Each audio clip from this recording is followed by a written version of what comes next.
Warning: Supernatural: The Crossroads contains adult language and discussions.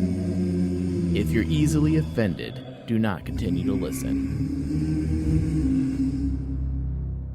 Oh, death. Oh, death. Oh, death.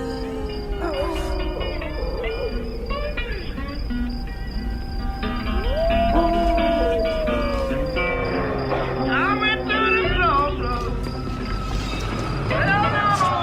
my knees. This is a Supernatural: The Crossroads. We are back for yet another show.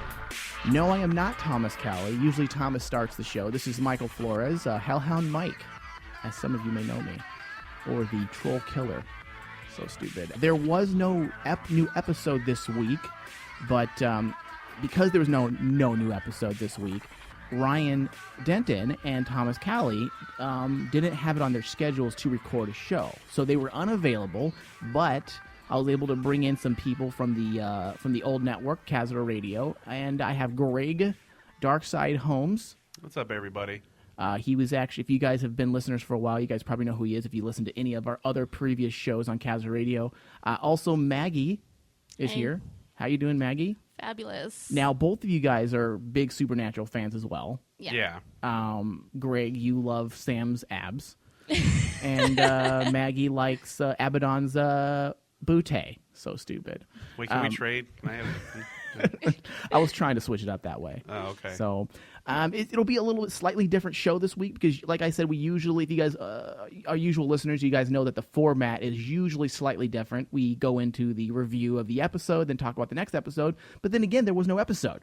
So what I thought we could do as a regular, as a bonus show, because I know a lot of you guys were disappointed, when you realized there's no Supernatural show. That also means you can't get one of your favorite Supernatural podcasts as well. So I figured we can break down some things that have been going on in the minds of many of the folks in the fandom, one of which is the storyline, which I touched on this briefly. If you guys listened to the messages from listener segment on last week's show, I actually read a tweet that somebody was actually complaining / just kind of like, I think, trying to let the rage out, saying she doesn't even know what the storyline is anymore. Like, what is the storyline?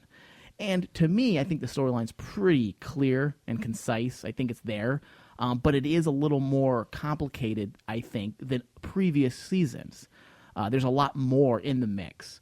So we're going to break that down. Also, a couple new trolls of the week. I think, Greg, you know that I hate trolls. Oh, yeah. I mean, you've had experiences with trolls. Yeah. I mean, and what is a troll for those who don't know? I know some of you guys aren't internet savvy, but trolls are basically just people that bitch and complain and moan about things that they just don't, and they don't back it up with any real intelligence. They just say, oh, I hate Supernatural Season 9. Why? Why don't you like it?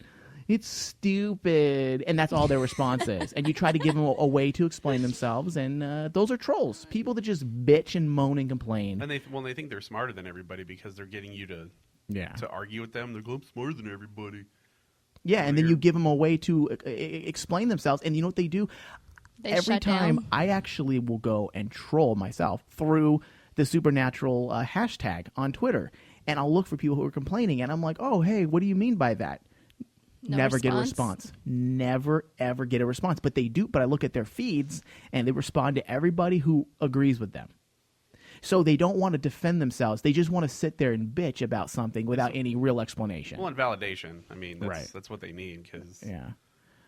Well, one of these trolls actually told me, and we're going to get into that too. One troll actually said he did respond and said, well, it's nothing like, but it's okay. I'm okay with season 9 not doing good because I'm watching The Walking Dead, which is exceptionally well this season. And I was get just me like, started. oh, dude, you just lost all credibility by that statement. So, is your mic okay? I don't know. I don't hear myself now. Okay, we're gonna get into. I'll fix it in a second. Oh, also, we're gonna talk about the Jensen Ackles interview that was done on another radio podcast called Winchester Brothers. They did I'm not going to play any audio, but we're going to talk about some things that I listened to on the show. I kind of couldn't avoid it because the Winchester Brothers have such a good fan base, solid fan base. They've been around for a long time, and people actually were tweeting me saying, hey, have you listened to this, the Jensen Ackles interview yet on their show? It's actually really informative, lots of insight into his character, and they said it actually backs up a lot of the things that you guys have been speculating on your show. And they're kind of giving us props, saying you guys were right on with your breakdowns and kind of insights into the episodes without even really having true insight into the writing circle. That's awesome. Yeah, so I felt a little bit of a victory there that we kind of that we can break shit down on this show. Born, or that that deal you made at the Crossroads is coming true. Or... Yeah, exactly. All right. On that note, before we get into everything, we're going to go to a quick break. We'll be right back. Carry on my wayward son. There'll be peace when you are done. You didn't. Lay your He weary did. head to rest. Don't you You need to cry take control, no Sam. more. Blow it up. And cast that punk-ass holy roller out! What? Bollocks. Hello, Sam. Who are you? His name is Gadriel, the original chump. Was a chump. And now? I'm going to be the one that leads my kind back to heaven. I'm going to be a hero. But you, demon, for all your chatter, you will always be a coward. You should be running. All right, we are back. Supernatural Crossroads. If you ever miss any part of the show, you can always, or if you want to just listen to us again or share us or take us on the go, Stitcher, Smart Radio, just search Supernatural Crossroads and leave us a review. Also on iTunes.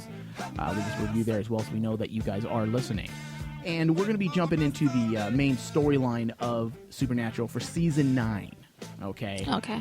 Now, what I was saying before the show started with you, Greg, was, many people, it wasn't just that one troll that was saying, hey, I don't really know what the real storyline is. I think what it is people are used to having a specific storyline for Supernatural. It was always been about, for the first 5 years, it was pretty much only about Sam and Dean. That is it. Well, it was about them. It was about finding the yellow-eyed demon and all this. And right, exactly. But it was always just, there was no other good guy bad. There was nobody else you were really rooting for. It was the Winchester brothers. Yeah, and that's what. Well, now they have Collie and Crowley, not Collie. I was thinking of Thomas. Now I lost my train of thought. Crowley, Thanks. Castiel, Metatron. Metatron. Who, when he came in, the first thing that I thought automatically was, oh, it's Booger from Revenge of the Nerds. Right. That's a lot. And I can't. And that's all he is. Yeah, like even though he's more serious and he's not picking his nose and burping and trying to get laid, and I was like, God, it's still Booger. Yeah. But he's playing an angel. It's still Booger. But you know what? He has his personality. He has kind of a short man complex. Yeah. He has to win. He has the Napoleon complex. Totally. Totally. That's exactly what he has. But so getting back to the storyline of season 9 is, I think what a lot of people do is they find themselves confused because they're used to one thing. And now with season 9, you have Dean and Sam Winchester storyline. You have Sam's story, Dean's story, which is they're almost separate. You have Sam dealing with the fact with his emotions with Dean. He's fighting the urge to not like Dean anymore, even though he loves his brother. You have Dean and his story with the Mark of Cain. Which is awesome. Which eventually, people can say they're kind of one and the same, but they're also kind of going down their own paths, their own separate story paths. And then you have Castiel's he has his own storyline, which is, I think, yes, we've seen Castiel's storyline before, his own similar storylines in season 6 and 7. And 8, he's had his own stories, but I think this is the most in-depth story Castiel has had pretty much on his own. Well, I think they set that up in the previous season with the angels falling and the whole thing with Metatron and even the last episode, at the very end, with all the angel, with the the angels coming up and kind of swearing allegiance, and him kind of like, I really don't want this, but they're like, well, you're gonna, it's gonna happen because he's kind of shown that he wants to change and like make up for what he's done, and it's been a crazy ride for Castiel in his search for humanity, his understanding of humanity since season 4, I believe. Yeah, and I think this season is the final, it's the end of the ride for him when it comes to his search for humanity. I think the fact that he lived as a human for the first 9-10 episodes, like that, or until he got his grace back, he finally understood what it was like. And we talked about this in depth on a previous show, but he finally learned what it was about, to be human. And I think this is going to be the catalyst that will help him become a better leader finally. Yeah, and because even though he's reluctant, I think it's going to end up happening. He's slowly taking it on because I think he realizes it's gonna, he can't. It's inevitable. Yeah, he can't stop it, and I liked how they just had his character kind of experience everything so quickly as a human. I mean, sex and like his one for food, and like he's like, I miss you, PB&J. That was awesome. God, that was I was just laughing. Then when they found out that, he figured out about sex and porn, they're just like, wait a minute, It made me jealous. I wish I could discover it all again as well. I want to discover it all all over again, like I never have. No, no. I want to be a virgin again, like a virgin, in more than one way. Oh, jeez. But it was just so funny though, because in every other season you had Castiel who was always just like, well, no, and then he had his little moments, where he would break out and but he never really did. He always kind of would revert back to the old Castiel, and then last season and then this season he's really now he's questioning things.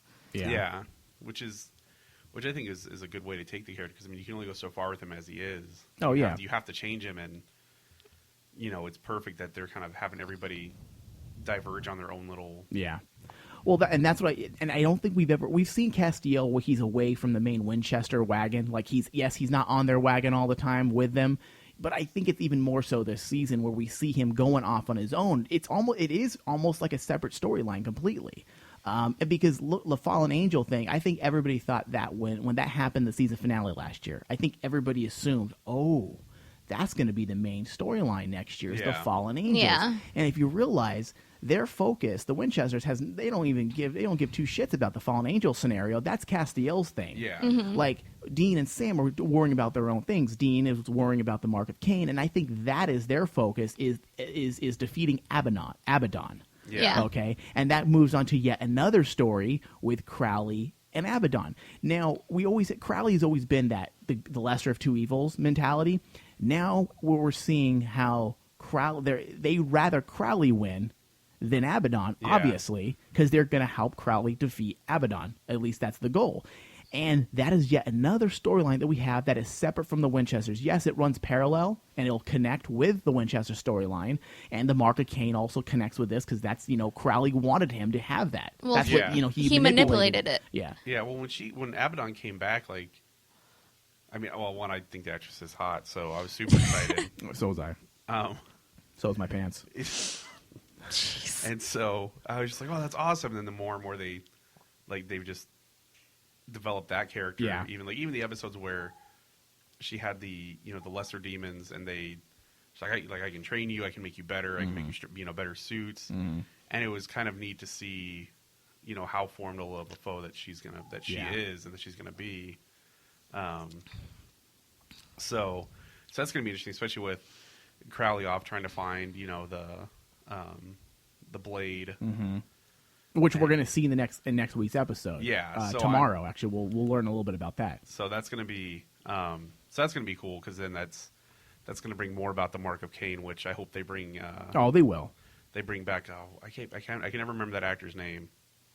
It doesn't matter. The guy from Psych that everyone loves. Yeah. So he, when that episode happened, because I was always like an episode behind everybody, and everybody's like, "Oh my God, Cain this and Cain that." I'm like, and I saw pictures and I was like, "Oh man, like he looks badass." Like he's the peppered beard, and he's just kind of just there. And like in that episode, he's just so stoic and just like shows kind of how much of a badass he really is. I mean, obviously it's Cain. You know, it's how much more of a badass can you be? Yeah, I mean, you killed your own brother. That's badass, right? Well, I'll say, yeah, that's you can't get any more badass than that. But yeah, but, he's a good character. And yeah. the fact that they told the initial introduction of his character as a Western, in the 1800s, Yeah. it just made it because everybody loves I mean, listen, Supernatural is all about America. Okay, they really are, and the fact that they introduce yet another badass character in the American like century, because that is when America was America. That's even better because then they can bring back history of the cult. They do more stuff with the cult if they want to. I hope they do. I don't see them doing that, because I know Thomas always talks about that too, that he thinks it's going to lead to that eventually, and it may. I don't think they're going to bring back the cult itself. I think that they're just going to say he helped maybe in making that, so he knows how to. Well, forge weapons that can. Yeah, right. Well, the reason why I don't think the cult will come back, and we never really got into it with Thomas, but the reason why, even though I think it's a great weapon, is because the cult was introduced during a time in Supernatural when they knew little to nothing. They didn't know of demons that much. They didn't know of angels. They didn't know about all. They have so much more knowledge now. These guys are borderline, pros now when it comes to hunting. They're way more advanced than they ever were, and I think now there's so many more weapons now that they've discovered that kills things. That they have letters. I mean, Well, but the cult is such a huge part of their life. It killed their dad. Yeah. And so why wouldn't they bring that back later on as a symbol of something? Well, I don't think they should bring back the actual gun. I think they should acknowledge it and reference it, but not physically bring it back. Well, because I mean, you have the character Cain, who is the father of all murder and who trained the Hell Knights or the Knights of Hell, and so he's got to know stuff that nobody else knows on how to take them out and other ways than the blade. Yeah, but it'd be kind of a cop out if you brought back the hey guys, I have the code. Like it'd be almost a cop out and listen, dude, you're Cain. It would take away the unique, like the special. Yeah. What if they brought it back, but not necessarily to use it? What if it was just like sitting on the shelf or something? Yeah, they could do that. I mean, because when's the last time Thomas, I think, knew this because he's an expert with the cult. Like, do you know the last time we've actually even seen it? Do we even know? No. Like, I don't remember. I don't. Honestly. All I remember is end of the, like the first big. Yeah. I don't remember it after that. I mean, they've referenced it. Yeah. But I don't remember seeing it. Yeah. So going back to the storyline aspect is the again, this isn't my. It's so hard to say. This is probably my favorite season since seasons. I consider 1 through 5 all one in my opinion. I really do, and I think this is my favorite season since the original 5 seasons. But at the same time, it's really hard to say which one's better. It's very different, which is good, because different is better. You don't want to see more of the same. It's evolved. Yeah, Thank you. Yeah, it has definitely evolved, and I think, in a good way. Yeah, for sure. And I think it's made the way for the show to continue to grow, because what happens when you try to stay the same all the time is you prevent yourself from growing in a show. I mean, there's only so much they could do with just the demons. In the show, you can't just fight the demons. So they get rid of the yellow-eyed demon. They defeat Satan. They do all this and that, and then where do you go from there? You keep going back to the well with that. Like you can't.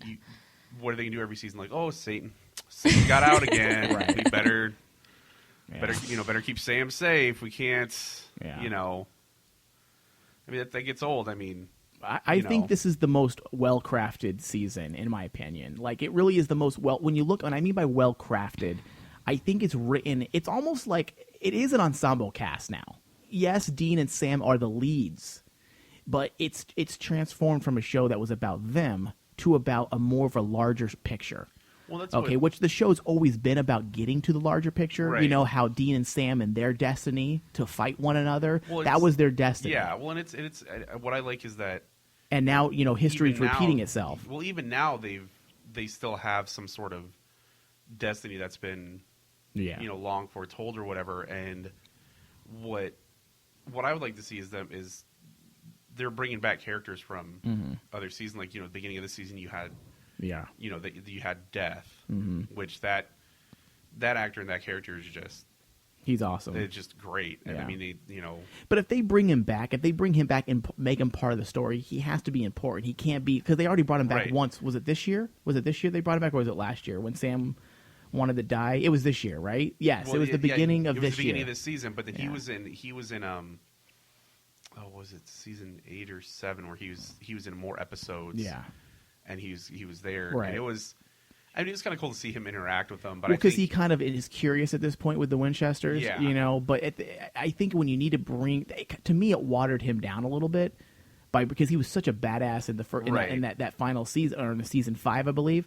And I think they watered it down by bringing him back, like in that aspect. They need to bring him back. If they're going to bring him back, he needs to be brought back for a specific reason. The fact that he even says that someday I'm going to collect on God.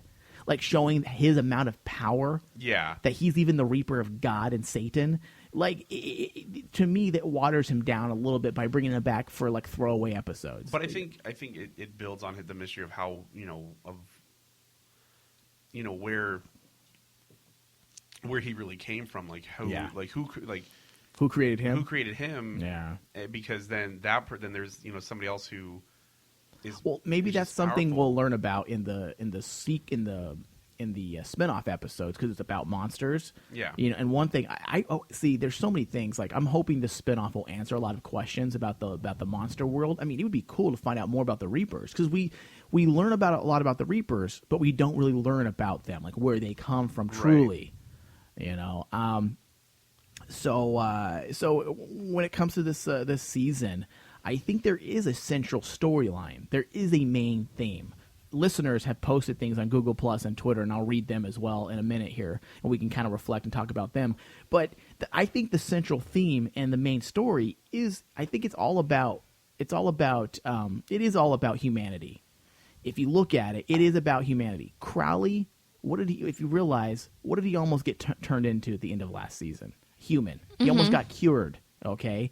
And now you're seeing a different Crowley, okay? Yeah. One who was faced with humanity again, who was forced to feel his pain from his human life, feel the woes that he created on mankind. He was suffering because he was dealing with it when Sam was exercising him and doing the trials, okay? And then Castiel, what has he done?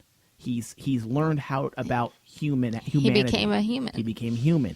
Sam and Dean are dealing with their own mortality again. Okay, Yeah. something that they've always found a way to escape death. Now you have Sam, who wanted to die.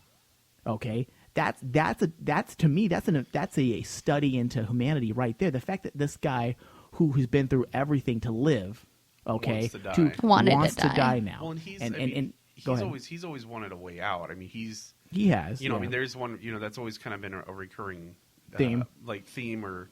Is where Sam wants to have that normal life. He wants to leave, and he wants to go back, and he wants to settle down and have that girl, and the have family, that family, and all that things. Where Dean has always except for brief at the end of season 5 and a bit into season 6, where he got the chance to live a life he never got, that he never got to have, and as much as he wanted it. He was always torn between that and living the life that he knew, that where he wanted to keep kind of the legacy of their dad going, right. Kind of the family business. And he always ends up going back to it. And, he's even said at times, we don't get that, we're not going to get that type of life. That's just not in our, in the cards for us. Yeah.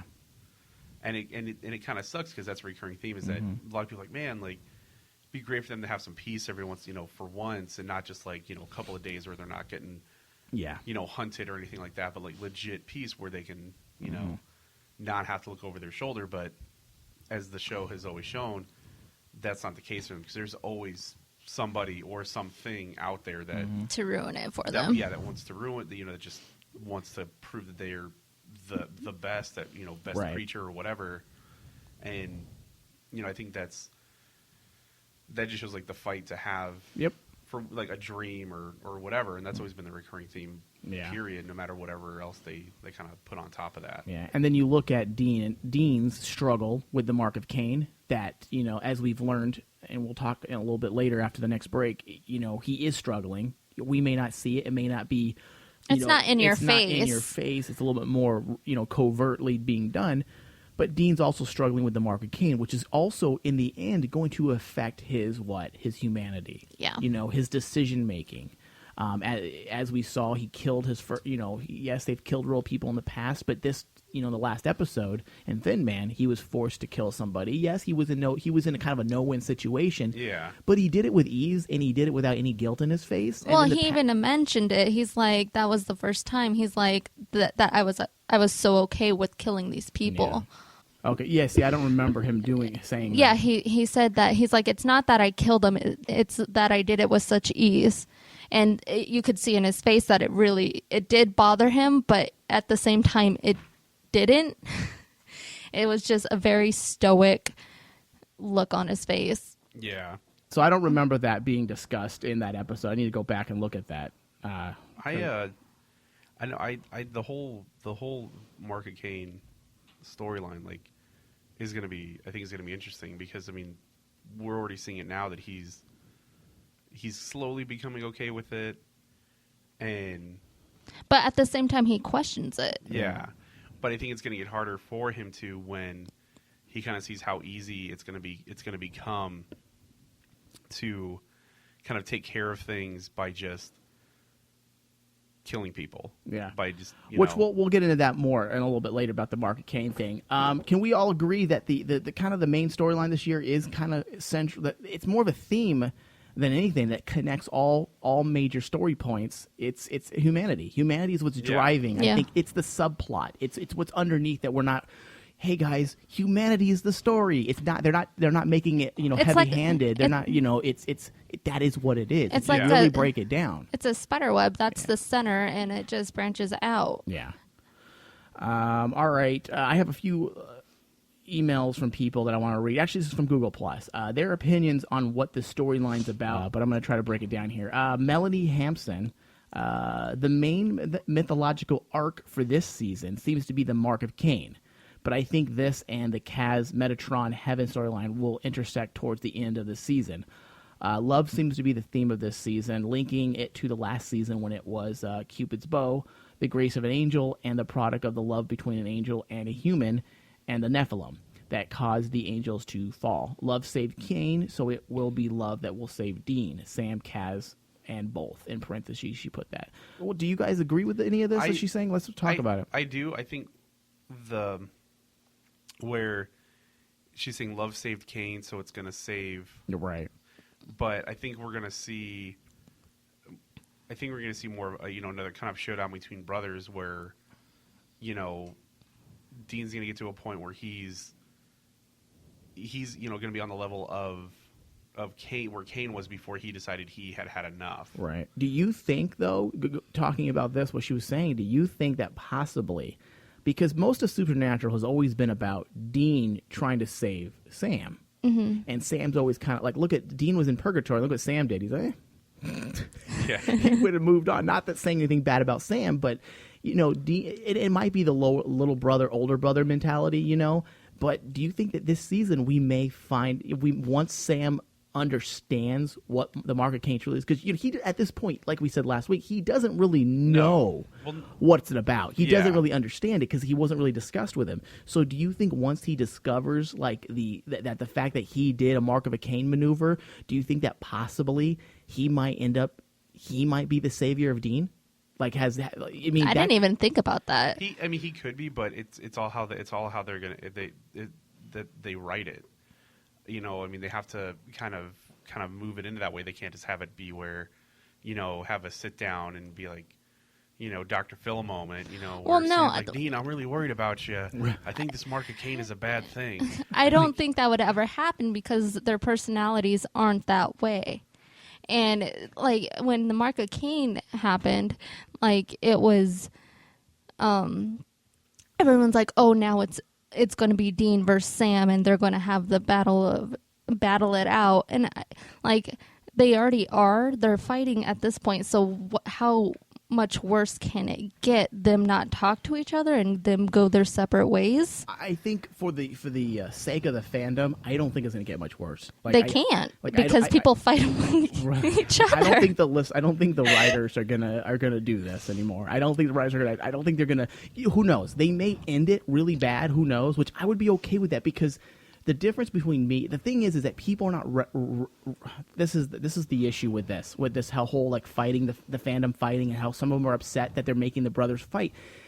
People generally who watch CW are network viewers, meaning they're used to watching things on NBC, CBS, ABC, and it's usually fluffy story writing and feel good story writing. There are some dark themes to some of these network shows.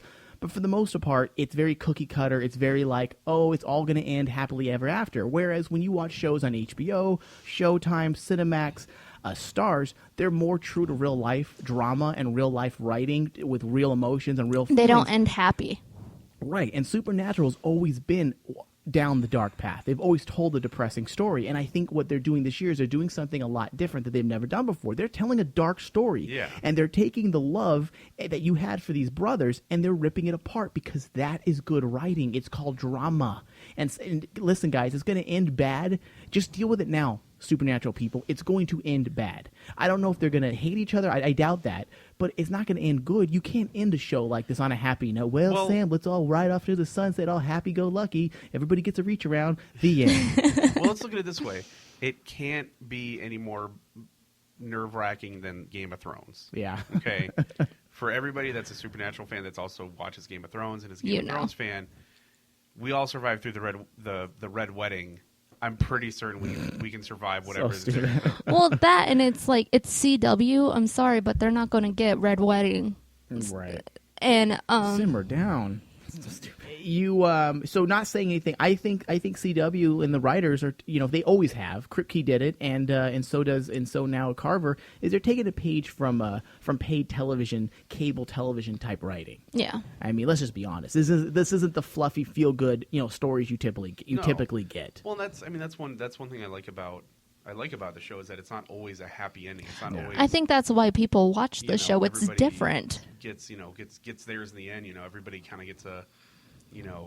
Even a sad handy at the end. I mean, At least they get a handy. Not enough energy. Just like, oh, well, I guess I'll do it. We're done.